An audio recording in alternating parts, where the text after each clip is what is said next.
Célébrer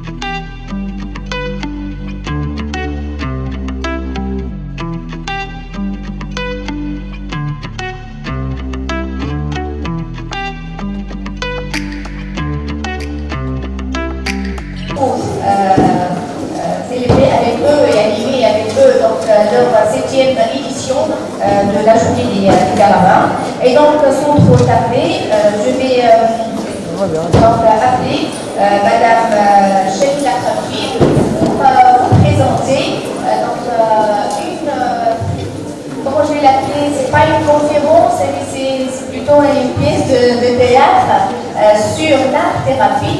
Et cette présentation, ça a été choisi par le comité d'organisation. Ils ont demandé qu'on veut que notre faculté soit ouverte sur toutes les facultés de SPAS. Et on espère bien que les éditions J, Inch'Allah, la journée des Carabins ouverte sur toute la Tunisie avec des participations et des collaborations avec les différentes facultés de médecine du Nice ou Sousse ou Stir.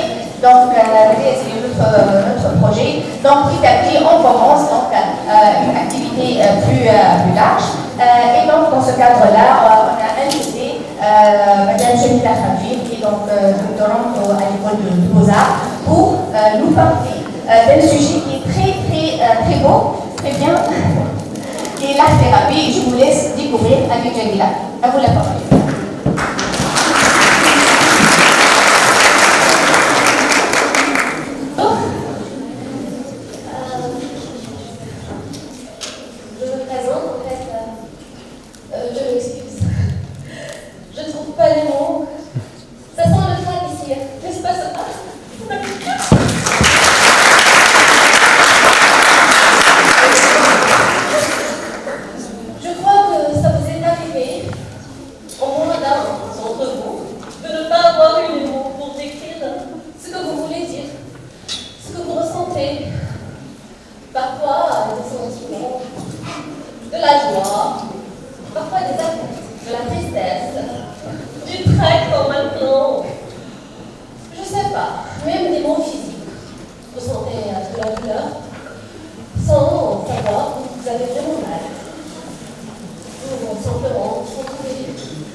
La spécificité de l'art-thérapie, ainsi qu'une expérimentation de thérapie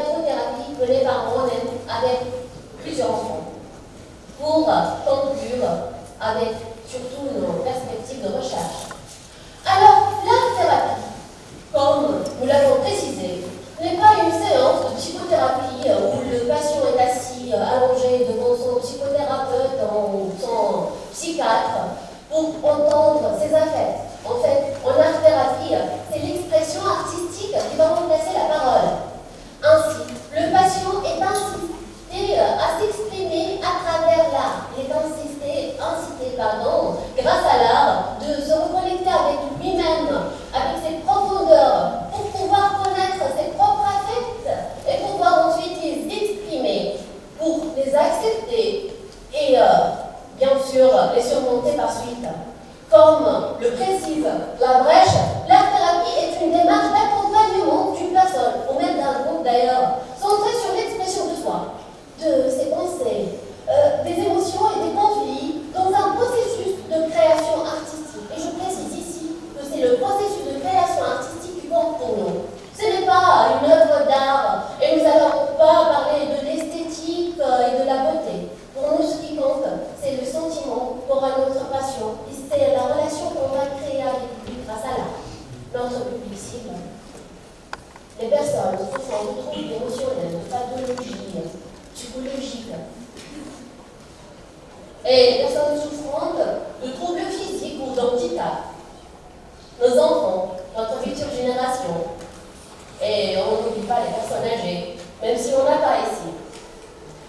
Tout simplement, nous allons nous intéresser à tout le monde. Lorsqu'on s'intéresse à tout le monde, chacun d'entre nous a ses propres besoins, ses propres goûts artistiques. Alors, nous devons parler de différents médiums artistiques. L'art-thérapie, lorsqu'il était connu au tout début, il était caractérisé par les arts plastiques. Ainsi, nous parlons de peinture, de dessin, d'argile. Mais nous pouvons aussi parler d'art-thérapie à dominant la danse, la musicothérapie et la théâtrothérapie, qui serait le sujet principal aujourd'hui de notre présentation. Les objectifs de l'art-thérapie. Nous visons l'exploration des émotions de notre patient. Grâce à cette exploration, il va pouvoir exprimer ses émotions. En les exprimant, bien sûr, il va développer sa personnalité. Ce développement va lui procurer la force de s'adapter à ses affects, à ses émotions, à ses handicaps, à son environnement, au stress et aux tâches de tous les jours. Ainsi, il va pouvoir se soulager et soulager ses affaires. Ce soulagement, il va réaliser le bien-être de notre patient. Ainsi, nous visons la guérison. Je viens des Beaux-Arts avec mon cher professeur dans l'école de médecine et vous parle de guérison. Une artiste qui parle de guérison. Ne vous en faites pas. En fait, l'art-thérapie est un processus purement scientifique. Ainsi, il est spécifique. Nous utilisons des outils spécifiques et la méthodologie de travail dans une séance d'art-thérapie est purement spécifique. On s'appuie dans nos outils sur une fiche d'ouverture. Bien sûr, je suis qu'une artiste et il m'a fallu lire des centaines de bouquins et faire des dizaines de formations pour avoir quelques connaissances sur la psychologie, la psychiatrie, etc. Par contre, ainsi, il me faut une fiche d'ouverture où il y a l'état de base du patient, son anamnèse et les objectifs thérapeutiques procurés par son médecin. Ainsi de suite, je vais remplir moi-même en fil des séances une fiche d'observation. Dans cette fiche, nous allons essayer de nous concentrer, par contre, à l'avancement et le progrès de notre patient. Quant à notre méthodologie spécifique, on s'appuie sur une modélisation de l'opération artistique et la théorie des 3B. Le bien, le bon et le beau, et selon le patient. La modélisation de l'opération artistique, elle apparaît assez complexe comme ça, puisqu'on s'intéresse au monde extérieur et au monde intérieur de notre patient. Par contre, nous pouvons la simplifier aujourd'hui en 3 ou 4 minutes. Nous commençons avec l'objet, la première étape des 8 étapes. L'objet, c'est la discipline artistique, le médium qu'on va utiliser, la peinture, la musique qu'on va entendre, qu'on va chantonner. La chose qu'on va utiliser en fait. On va tout simplement essayer de créer des repères dans l'environnement de notre patient pour passer à la captation sensorielle. On va voir comment notre patient réagit pour voir s'il a des handicaps relatifs aux capteurs sensoriels, pour passer ensuite aux stimulations des ressentis et à la réaction de notre patient. Cette étape-là, nous allons nous concentrer pour percevoir l'estime de soi de notre patient, s'il est hypersensible, son taux d'agressivité, sa façon de traiter les choses, le traitement archaïque, s'il a une mémoire à long terme, etc. La quatrième étape, c'est l'activation des fonctions cognitives et l'association des représentations mentales. En fait, dans cette étape-là, on intérieur de la tête de notre patient, nous sommes aussi encore dans le monde interne, il va essayer de percevoir ce qu'il va faire. Et il y aura plusieurs images mentales, ce qui va nous procurer l'opportunité de voir s'il a un trouble d'apprentissage. Par exemple, la mémoire à long terme, sa mauvaise interprétation des ressentis, ainsi que s'il a des difficultés d'élaboration. Pour passer au passage de l'intention à la production, où on commence notre production artistique. Ainsi, peut-être notre patient aura un manque de motivation pour passer à l'acte, ou une difficulté tout simplement à passer à l'action. Cela nous mène à la sixième étape, où nous allons percevoir le savoir-faire technique du participant. Et toujours, on ne s'intéresse pas au côté esthétique de la production, mais on va voir si notre patient a des difficultés motrices, des problèmes de concentration, un manque de confiance en soi, ou même l'hyperactivité parfois. Ainsi, après tout ce processus artistique, nous avons notre production artistique. Là, on s'appuie sur l'auto-évaluation, la théorie de 3B, des 3B, pardon. Alors, on demande à notre patient comment il trouve sa création. Si elle est belle, le beau pour lui, alors elle est pour nous. S'il trouve cette discipline artistique bonne, comment il a trouvé la séance, et s'il se sent bien. La destinée de l'œuvre produite, elle compte aussi pour nous, puisqu'elle pourra nous donner une impression sur notre patient, s'il est dépendant envers cette œuvre, s'il a une agressivité avec les autres et il ne peut pas montrer son travail à ses camarades, si la séance est en groupe, et s'il a des problèmes relationnels. J'espère que ça a été clair. Là, je vous présente une expérimentation de théâtrothérapie qui a duré environ 6 ans, dans laquelle j'ai rencontré plusieurs enfants. Et j'espère que j'ai oublié personne d'entre eux dans ces audios. Ne se cache pas. Ensuite, des enfants avec lesquels je suis fière. Et je vous précise qu'une séance de théâtrothérapie n'est pas vraiment différente d'une séance d'analyse de théâtre où on fait des exercices pour la préparation du comédien. On commence avec l'échauffement et puis on poursuit. Pardon.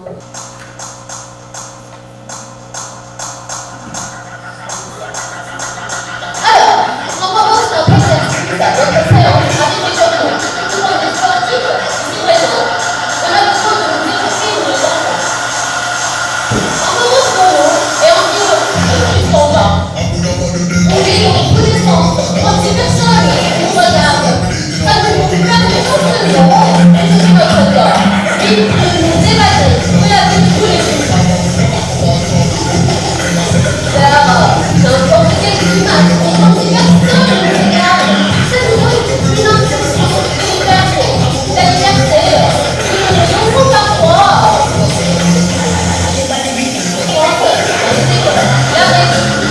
nous passons alors que c'est tout simplement. On essaie de pas loin, mais parfois, des colères, et ainsi de suite. L'objectif principal ici est de travailler l'évaluation des enfants, ainsi que l'expression des émotions. Un peu de relax après. D'accord. Là, je vais expliquer encore.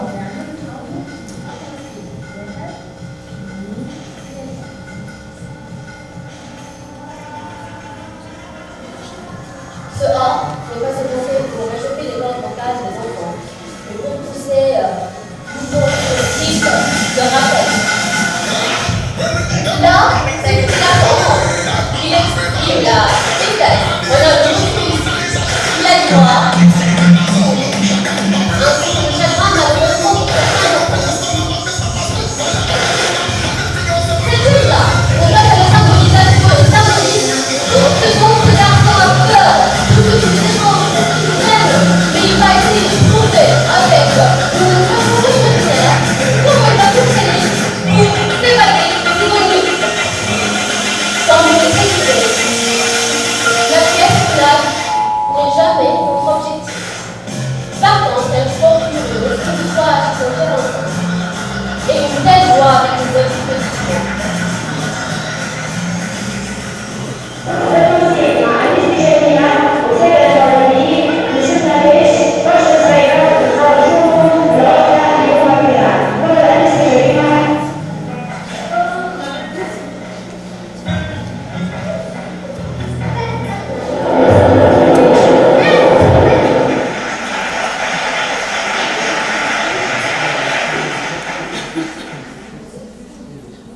J'espère qu'aujourd'hui, je vous ai donné l'envie de pratiquer une activité artistique. Je plaisante.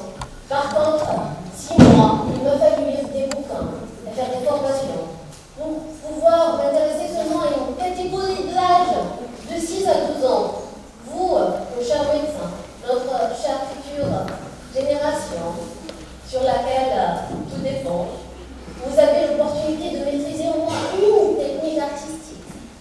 Et ça va pouvoir vous donner un aide, vous, dans vos séances thérapeutiques ou même de consultation, en fait.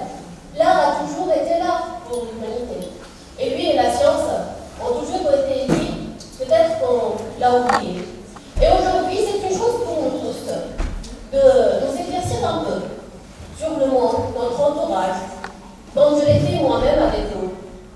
Et de mettre la main dans la main entre l'art et la science pour pouvoir réaliser le bien-être de l'humanité. Et merci pour votre présence.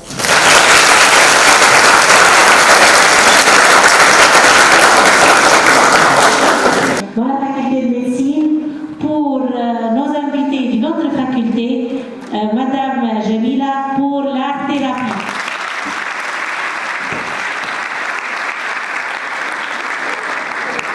Et j'espère que ce ne sera pas une première, c'est une première, ce ne sera pas la dernière. Bravo.